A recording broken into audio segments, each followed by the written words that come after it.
En ce lundi de Pâques, alors que le monde peut célébrer encore dans la joie de la résurrection de notre Seigneur Jésus, voilà que le monde entier finit bouleversé, abasourdi par l'annonce de la mort de notre Saint-Père, le pape François.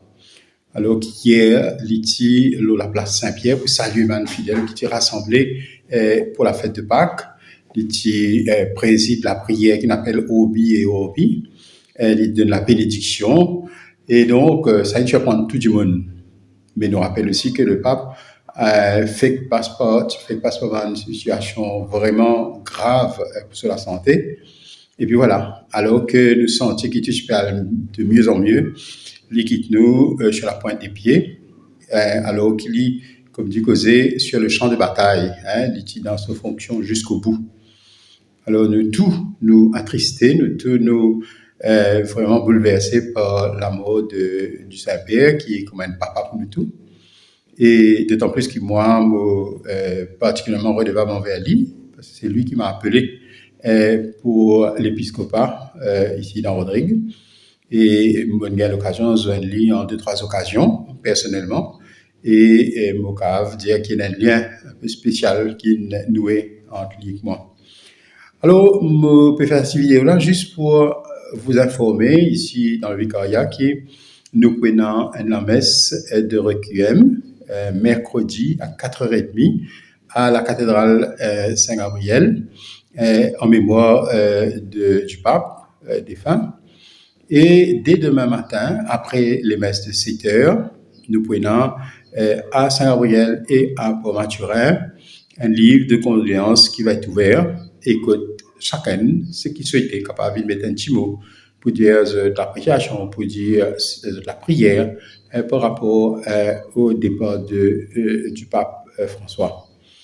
Voilà, j'ai envie juste faire cette vidéo pour vous inviter aussi à participer à la messe qui nous prend mercredi, la messe en mémoire du pape François à 4h30, mercredi 4h30 à la cathédrale Saint-Gabriel. Sinon, nous continuons à rester unis dans la prière, nous continuons à confier au Seigneur, comment tout le temps, depuis cette élection, le pape François nous dit à prier pour lui. Et plus que jamais, nous la prière compter. Lui qui maintenant il termine sa mission sur la terre, il fait de bien belles choses pour rénover l'Église, pour donner à l'Église une position claire lors d'une situation de détresse humaine, lors d'une situation où il met toujours l'humain en premier, il toujours prend le porte-voix de ban sans voix, il est toujours là pour défendre l'immigré, les pauvres. Comment dire, c'était ce bon cheval de bataille. Il a beaucoup fait pour la question de l'environnement. Il a aussi la voix qui est très écoutée dans le monde. Il est quelqu'un qui, par sa parole, par son écrit, il influence le cours de l'histoire du monde. Et je crois qu'avec ce départ, c'est un grand perte, non seulement pour l'Église, non seulement pour tout le monde catholique, mais pour l'humanité, dire, parce que ce qu'il a apporté en 12 ans de ministère en tant que souverain pontife, il faut faire beaucoup pour faire avancer la cause de l'humain de par le monde. C'était ça sa priorité.